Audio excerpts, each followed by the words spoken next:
Why is there 1,000 cats in that room? I'm Austin. And I'm Cloud. And this is We Watch Spookies.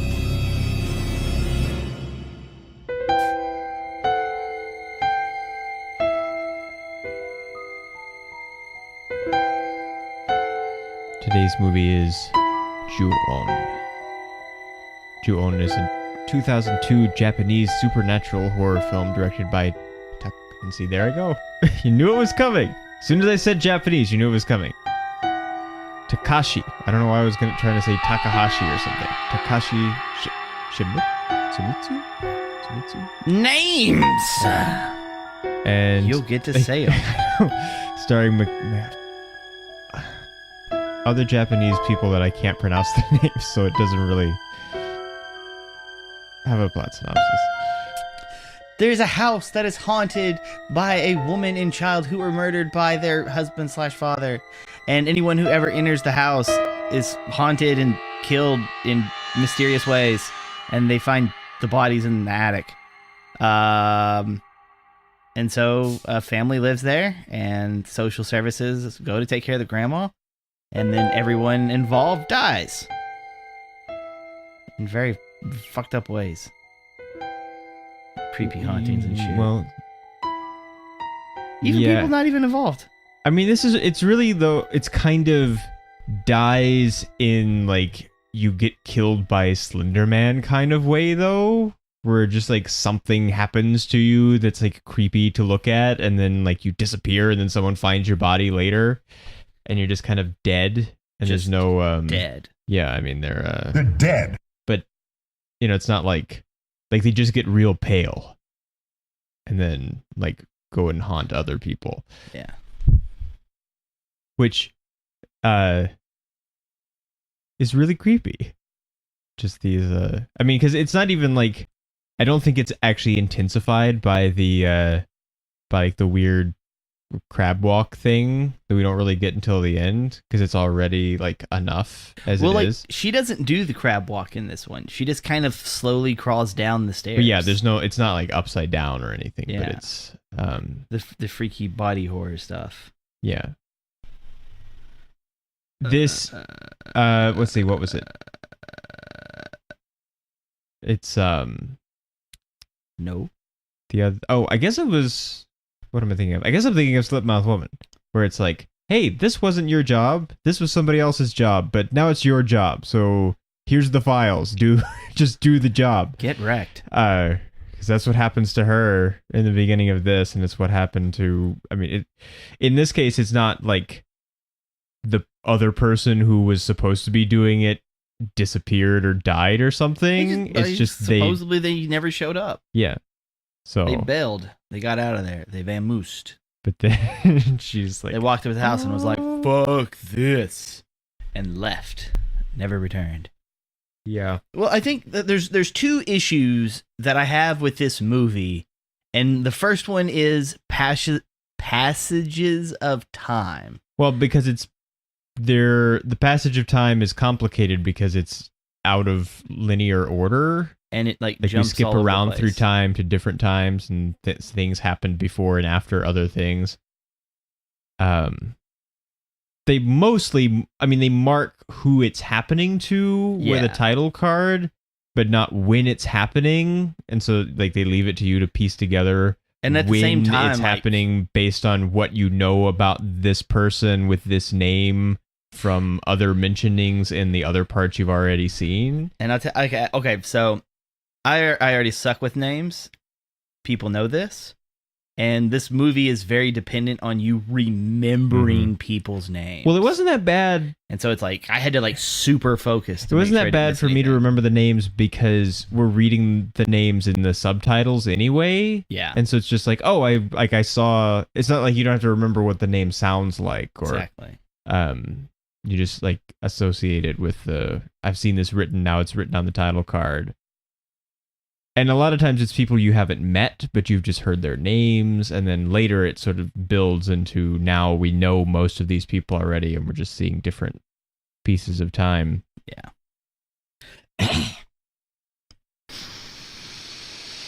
So they're not really high where the police will be no help because there's just kind of no help at all, I guess. Well, But they do at least figure some things out. yeah. The interesting thing is when it comes to police being in movies, they show up here. I'm so and so, and then they kind of stake a place out. Like these guys were very active constantly. It's just nothing ever comes from it because we don't know what's happening when. So the police could have been more active, and we just wouldn't have known because it wasn't involved in the story. Yeah. Because everything we see is normally revolving around one particular person, and then the haunting of that person in whatever area they're in. Yeah, I think once the police, like the period of time that the police take place in is basically present time from where the movie starts. Well, not where it starts, not like crazy black and white freak out time, but when she goes to the house to check on the old lady, and then she is there for a while, and then the old lady dies. Yeah. Then the police come in after that. And so then that's, I think, in what's current time, which then we go past. And then I think the end of the movie is also in current time, but it's just extended from that. I think the last thing in the movie is the latest thing to happen. No, the latest thing to happen dealt with the little girl, or Izumi, the daughter, when she gets sucked in, and then like the classmates are there. Oh, that's the last thing. Because okay, so we find out there's a cop who has retired, and this cop was involved in finding the bodies in the attic from the original murder. And he's retired, and for some reason he is the only one who has went in that house and hasn't been killed. We don't know how. And he has a daughter, and then we get to see him go into the house to burn it down. He's got the gasoline, he's pouring it everywhere, and then when he's in the house, there's like ghost vision stuff of somebody who, and he hears his daughter's name, Izumi, but she's older. And then they have like the thing where the daughter runs off, and then the door kind of closes, and it's back to him and his world. And then the other police show up. And the other two police show up, and they get killed. We don't really see anything past that point, but we know that he runs away. Yeah, but the ex-cop runs away. Later in the future, we know that he dies because he barricaded himself and put like newspapers up on the windows and everything, but he still died. Yeah. And then because the wife says, my husband, right? Yeah. That's him. My husband did the same thing. Yeah. And then she gets killed in the same fashion. You know, like part of it seems to come undone. We don't know how. And she looks out of it, and there's the people looking in, and then they just magically, now they're in the house, and they extract her from that reality. Yeah. There are some really creepy things. Oh, yes. In this. And like they do make you jump with certain things, but it's never actually like a cheat. Like when something is just like, oh, here's a thing, it's actually a thing. Yeah. And it's still like, this is so like, we've been in the 70s so much of the time this month with all of this, like everything is badly mixed and harsh, and we're gonna make people scream super loud in the center channel, and like things are gonna grind, and it's gonna be like mixed out of balance so that it's abrasive and frightening and intense. To have this be also really dependent on sound for a lot of what makes it scary, but to have it be where it's actually done in a legitimate way. Mixed and so you're not, and so it's not, you're not distracted by what was supposed to be scary by, oh, that actually just literally hurt. Yeah. Because you cheated to make it loud to make me jump. It's just like they do a lot of stuff with like low bass notes and just like distortion of the picture on the TV that has a sound associated with it. And like that kind of stuff really does get to me. That's why like Slender Man kind of stuff is so effective to me, is like that kind of stuff for some reason is especially creepy.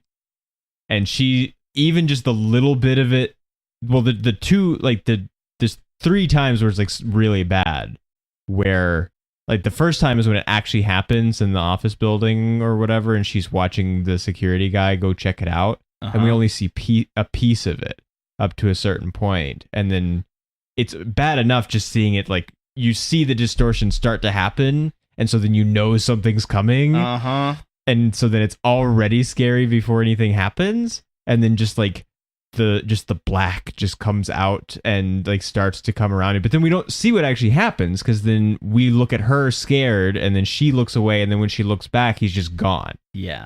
Well, and it's between when he's gone and comes back out as the black thing. We don't get that until the other guy's in the office, but then that's really scary too. Well, it's like, even like, I don't think she got to see that, because from like that amount of time spent, it looked like whenever she noticed that he was gone, she bailed. Yeah, that's what I mean. She didn't see it, so we didn't see it. And so like getting that extra bit, like that's what makes it scary, because you don't know, you expect something's going to come out, but you don't really know.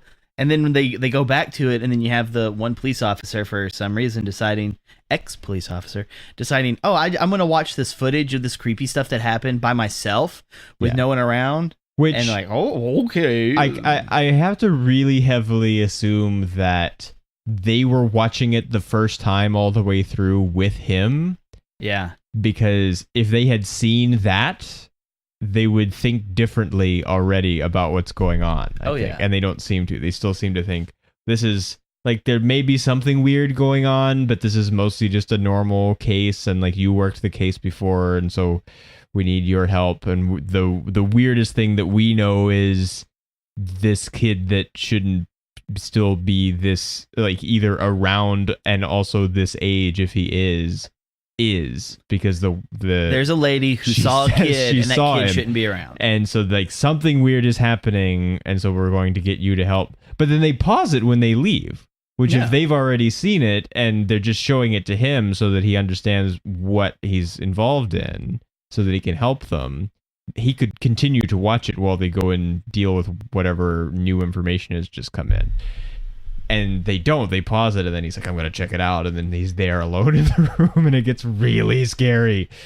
But then when... I don't remember which one of them this is, because I could remember which person was which at the time, so that I could kind of track the passage of time. But I can't remember which person was which now, really. But the one that gets like sucked down into the bed, where she's like hiding in the bed and she watches TV. That was the grandma's daughter, because like the grandma was living with her son and his wife, and then the girl that showed up, that was the Hitomi, sister, right? Yeah.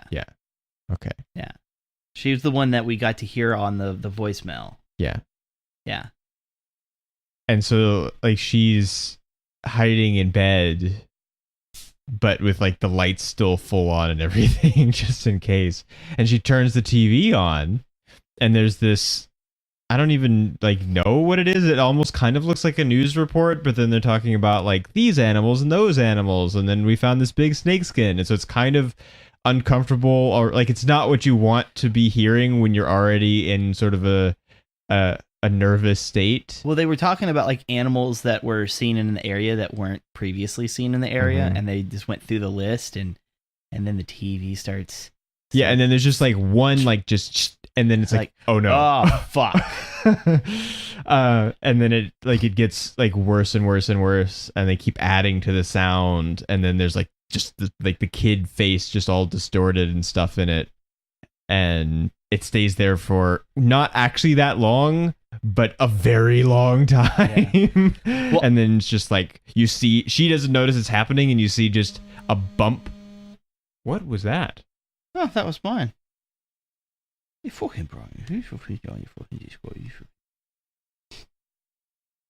see a bump, like, under the covers on the bed, just start to come up. And you're like, and she doesn't know. No.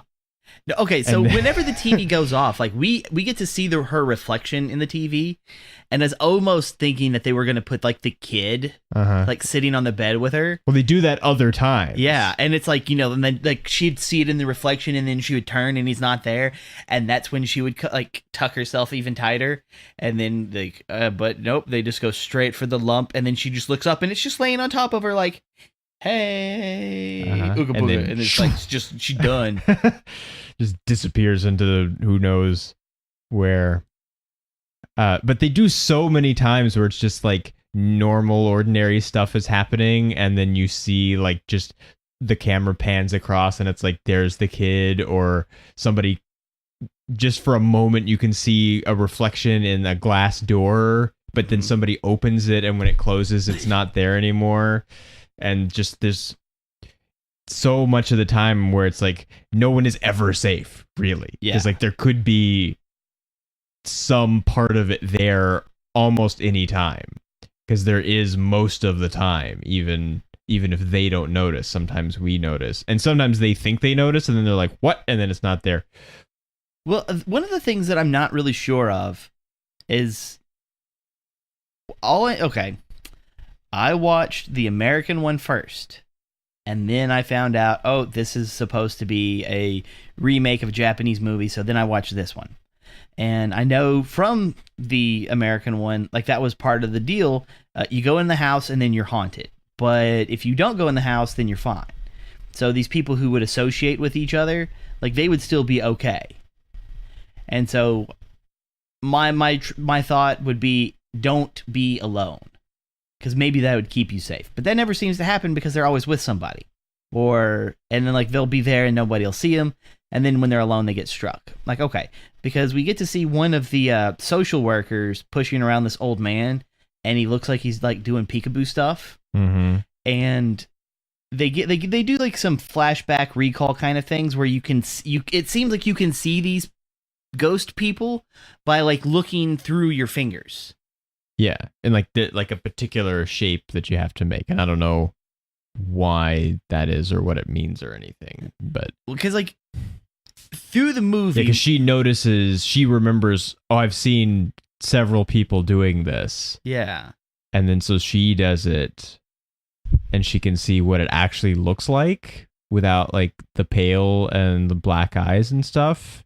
yeah, And then it goes away, but then it comes back later. yeah, it does some like weird haunting stuff. Like it goes from being like the wife into the husband, Yeah.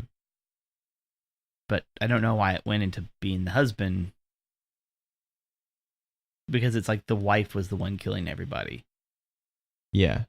So that was a little confusing. Because she was the one that died first originally. yeah, And they give us like some explanation of how the curse is supposed to work in the like there's opening text, and it's like the thing, and it's the curse if you died from like if you were angry or something when you died, then you get cursed, and then the curse passes on to whoever like dies next or something.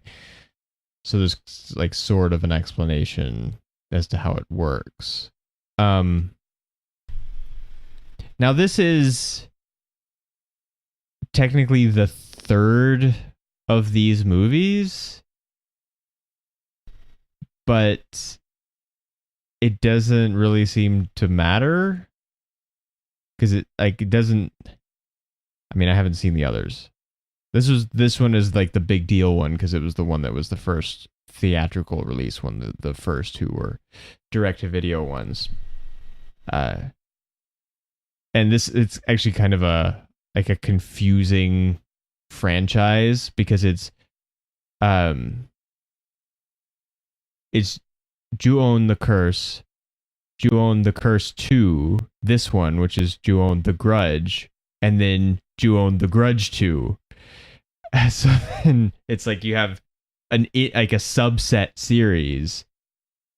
And then there's the remake ones, which is the Grudge 2, and the Grudge 3. ugh. Which that is actually an unusual case. At least the first one, where it's still like the American version is still directed by the original guy, that directed this one, which you don't usually get when they adapt something, not just Japanese things, but just any foreign movies at all. Usually it's not like the original people aren't super involved. But I guess it's kind of like what was the Super Cop is like deep into the police story series. Yeah, it's but like it doesn't the fourth one. Yeah, but it doesn't matter if you've seen the rest of them because that's the funny one, not the serious one. Yes. Because for some reason that's what they decided to do. Yeah. So you can watch it and it's fine. So you don't have to watch the other two. The first time that we see the blackness is really frightening and really jarring because she's just like she's sitting there next to the grandma, and then like suddenly it's just her. There, and she just like turns to look, and it's just there, and it's like floating and weird, and there's like almost like it's on TV kind of thing. There's like a weird static kind of feeling to it, and it's like the hair or whatever it is blowing, but there's no wind in the room, and it's just kind of hovering over the thing, and there's this like deep sound that goes with it. Yeah, and then she just supposed to be passes out, which I feel like is probably what you would do. It's better than just screaming her head off. Well, yeah, which we get a ton of that. Well, we get some screaming later, yeah. Like a cat meowed. Like, yeah, people are really jumpy. It's a fucking cat. Calm down. They walk around the stairs and it's like, oh, there's the cat. And it's just sitting there. And they're like, oh, the cat. And the brother is sitting there on the stairs. And the sister comes around like, don't scare me. Like, what did he do? He just sat there. You scared yourself. She came around the corner and scared herself. And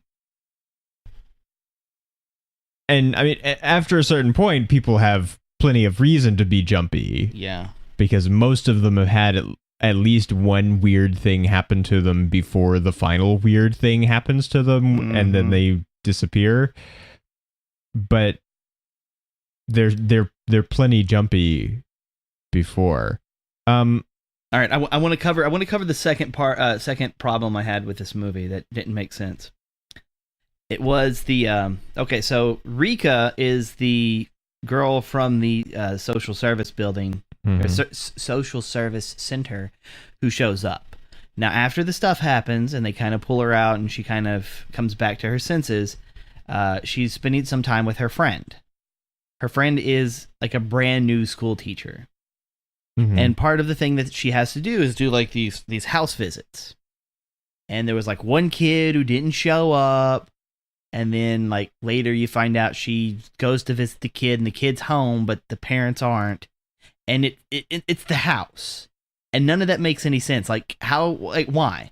Like why was this kid even to begin with on the roster for her to know that he didn't show up? Because these two have known each other before this incident. So, and I don't know. It's like trying to make a connection where there wouldn't actually be one. Like it doesn't make sense. And then for her to show up to a house that's obviously, marked off with police tape. Like, really? Yeah. Like this stuff like this is like, that's what doesn't make any sense. And then it's like, oh, well, when she calls and you can hear the cat and she's like, oh shit, my friend's at the house that's haunted. I better go save her. And then she shows up and then it's like, okay, more bad stuff happens. Like, it'd be different if the friend wasn't actually there and it was just like the weird phone call stuff that it does. And we know it does it from the sister, because the sister gets a phone call from what she thinks is her brother, and it's not. Because he's like, oh, I'm outside of your complex. What was your room number? And she's like, oh, it's 702. And then he's like right there outside the door. Yeah. Until she opens the door. And then he's not even there. And then the phone is like making the like death rattle sound, which is apparently what it's called. And she just like throws it outside into the hallway. Nope. Which then He's like, well, what if you need a phone? And then she goes into the bedroom and she has another phone, but she then just she unplugs it because it's in the phone, which we were never able to figure out what that like sketch artwork thing of a hand holding a cell phone in the, I guess, the police offices. Yeah. That then has a big red X of, I don't know, tape or paint or something. No phone calls in the building, please. I guess so, but it's like really big. But why? And it looks like the X was added after the fact. Yeah. Like it wasn't What is meant this? What to is be it there. for? It's not like a standard like know this thing sign, which they have in Japan and other places. Yeah. So it's weird. Well, I also want to know about why that one particular officer or security guard or whatever he was supposed to be, like why he gets killed off. Because he never went into the house. And why did the ghost stay inside the bathroom long enough for him to show up? And then get like, oh, well, we have to do it so we can have it on the security footage. You know, like, I feel like it's a cool effect and it kind of works for the second part of it, but for the initial part of it, it doesn't make any sense. Like, why would it do anything to him when he never went into the house? Why is it still in the bathroom when she left? I don't know. I mean, there's supposed to be this like, originally it was tied to the house, but then if you go to the house, then the curse spreads to you, and then wherever you die, then someone going there also gets the curse, so it's not just tied to the original house. Well, but nobody died in the bathroom. Yeah. So well, I guess that we know of. One of the things was it's supposed to be not so much the curse as much as it's like if I was to die in this house, I would haunt this house. And then if someone was to come into this house, I would kill them. But then they would create like their own curse. You know, it'd be like that kind of thing because they would create their own grudge. Well, they do seem to be separated because they don't. It's not like we never see what I guess we end up with like 6 or 7 or 8 people that are all get axed. Yeah, that are all of the like cursed, like gray pale people, but they're only ever grouped into if they're grouped at all, into the people and the places that were the ones that were, because like the 3 like the schoolgirls were in the house. Yeah, but they're like when we see them, it's just them, and they're not like working with the other girl and then like the husband. Like it doesn't. It's not like it. They build and team up the more of them that there are. They're still segmented off into like their original death group, which I guess she must have gone into the house. Yeah, but then she left before they did. That's what we see. Because like they're like all 4 in the room and then one's like running off, and that's the part that we see from the dad's perspective. Oh, the dad, yeah. When he's looking into the future, like we see her leave through that. We never see it in real time. And then when she's outside, that's whenever we can hear them talking about how weird she is and all this other stuff. And then they die like right afterwards. Mm-hmm. And so like their grudge would be against her. So whenever like they started going after her when they found her. And then that's when, like, the original wife-mom character shows up and sucks her through the door. But there's also they have, like, the black smoke stuff on their eyes in pictures from a different time.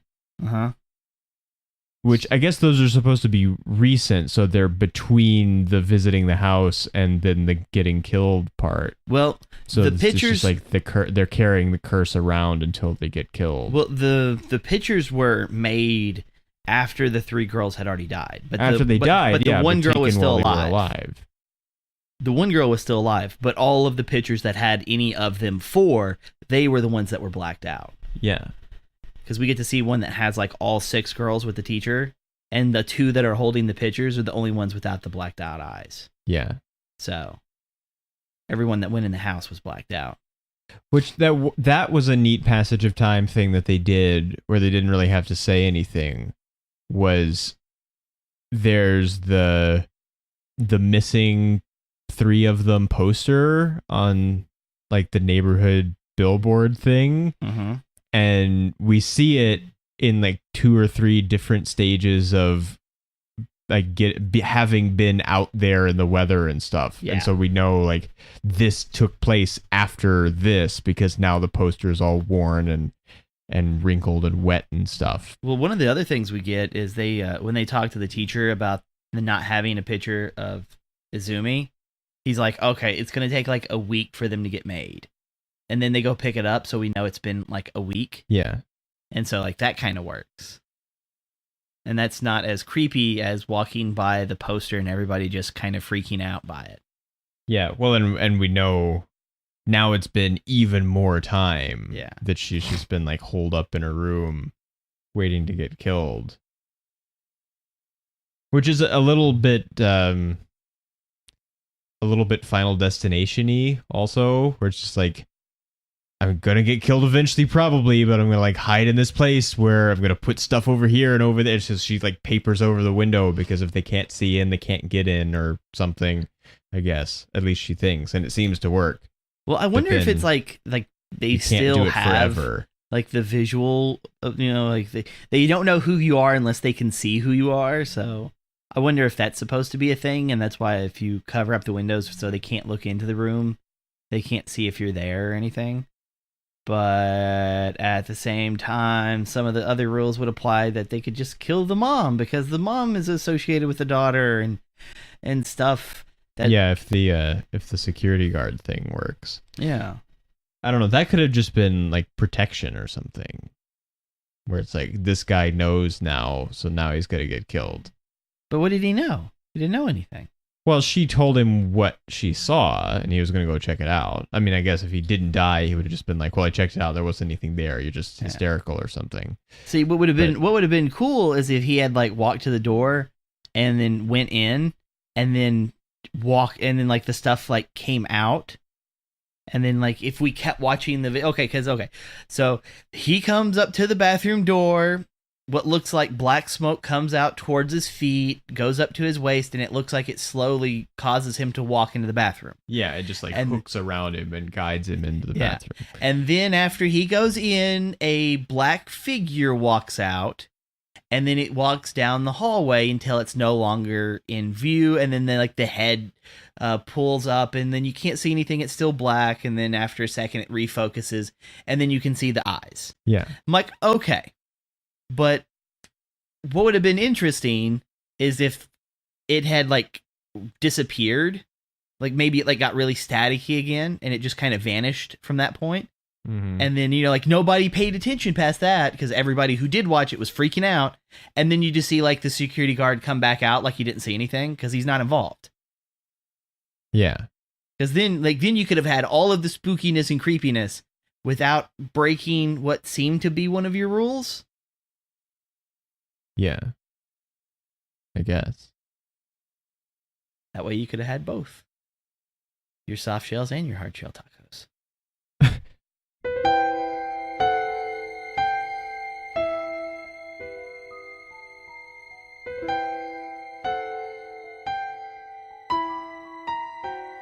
So how do you feel about stars? This one's difficult. Because, like, the first time I watched it, I would have given it 5 just for, like, how spooky it actually was. Like, this is one of the first movies that ever really did scare me. And so, I would say 5, but it's been a little bit of time, and now I can see issues in it. So, I'll give it 4. I still really enjoy it. I think I'll give it 4 also. Why do you keep agreeing with me? Well, what about scariness? I'm gonna keep this one at dun dun dun 7 because it's still like oh god damn that bothers me. Because I've been doing the little Like every time you hear that, that's me doing it. And I do that quite frequently. But if I ever hear it, I'm on edge. You know, it's like someone else is doing it somewhere and I hear it just like echo from a distance. Like, nope, getting out. Mm. So like this has kind of left a good indentation on me because I will remember it. Well, I mean, that's kind of creepy, but like it's not as much as some of the rest of it is to me. I mean, I think one of the things maybe that makes it associatively creepy is that it sounds an awful lot like a Geiger counter. And so like subconsciously it's like oh wait, like if a Geiger counter is clicking, that means radiation, and that's like dangerous. Radiation not safe. And yeah, so it's like there's this like, oh, something not safe is around when you hear this sound. Well, literally something not safe. Something not safe. But but the other, I think I'm gonna say 8. Ooh. It's like there's not a ton of it, but the stuff that's there, almost all of it is like really effective and really works. Yeah. And is like really like her going up the elevator and like the kid and it's is just there every floor. Like, what? There's just so many things that are just like, and because it does kind of keep you on edge the whole time because you never know when you're going to see a reflection or you're going to see something over there, you're going to hear the sound or when the kid's sitting at the foot, he's standing beside the bed. And then, like, she turns her head, and now he's sitting on the bed, and the lady's, like, right above her, just staring straight down. Like, yeah. No! And it doesn't cheat, and it doesn't, like, it's not abrasive, and it does it the way you're supposed to do it. Well, one of the things, I'm not sure if I like it or dislike it, but whenever we have something in the background, and our characters in the forefront and the camera is focusing on them and the background's out of focus, but you can see what's supposed to be the scary thing in the background. Uh-huh. And maybe the camera will move just right where it looks like it walks off. So whenever the person looks that way, it's not there anymore. Like there's little tidbits here and there that uses this type of technique in various formulas.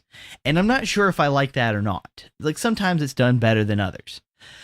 But what this movie does is it has particular camera angles and rotations. So because it's a ghost and not something physically there, they'll have like the child be like curled up in a corner.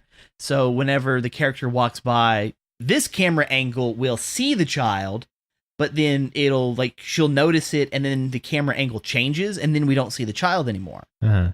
And so like little stuff like that I really like because it's the thing that we should be scared of didn't move. We just don't see it. Uh-huh. Yeah, and that makes it more. Well, it's not.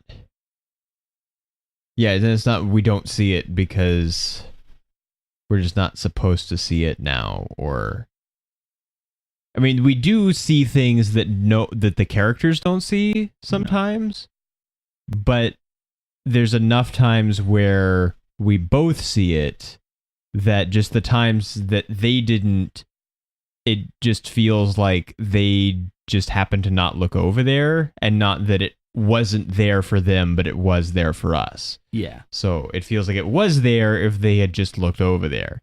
Because sometimes they do look over there and like they feel like, oh wait, there's something in the room, or there's someone here, or I think I saw something.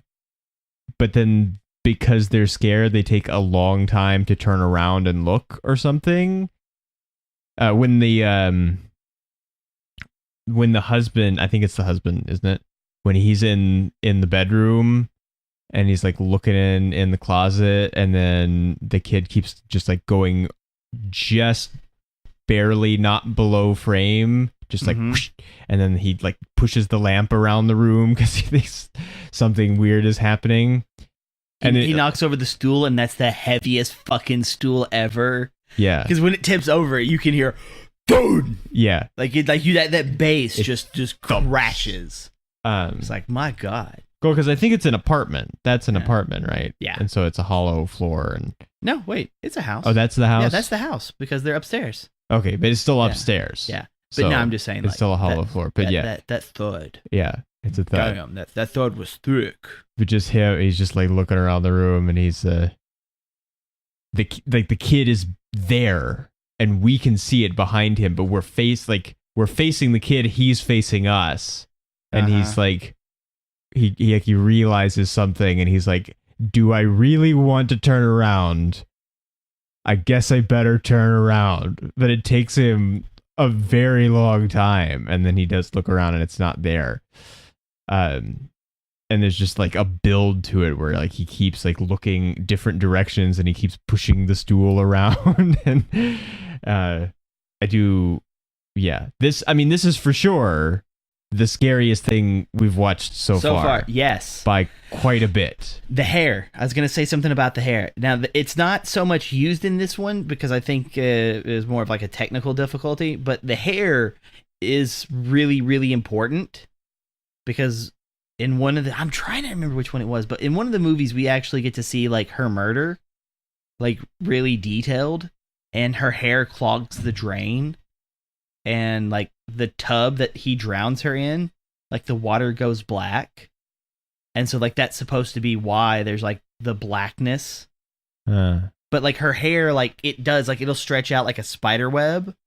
And there's been stuff where it's like she's on the roof and it'll just like start crawling out of the corner and just like taking over the room, and then you'll see her there and you'll just be like her face.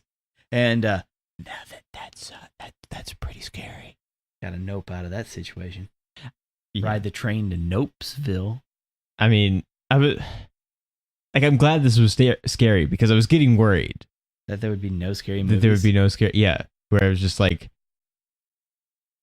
did Marble Hornets ruin everything else for me or something? Like, because nothing is as scary as this, then it's just like things just kind of aren't anymore. And it's like, oh no, wait, there are still scary things. Just there are a lot of things that supposedly are that actually aren't, or they aren't anymore, or something. Well, like, I can't wait until we start going over remakes of old movies. Because, like, it makes me wonder, like, if people are able to keep enough originality from the movie and then just fix what's not scary. And that's what I am looking forward to that. But right now we have Ju-on, and yeah, it's pretty scary. It's pretty scary.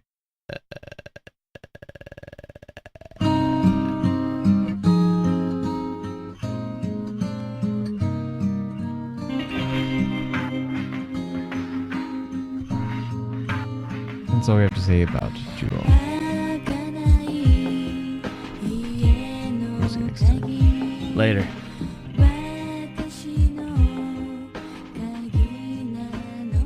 You know, some things we've watched, they subtitle the lyrics to the credits song, but they don't in this, so I have no idea what's being said. Yeah, neither do I.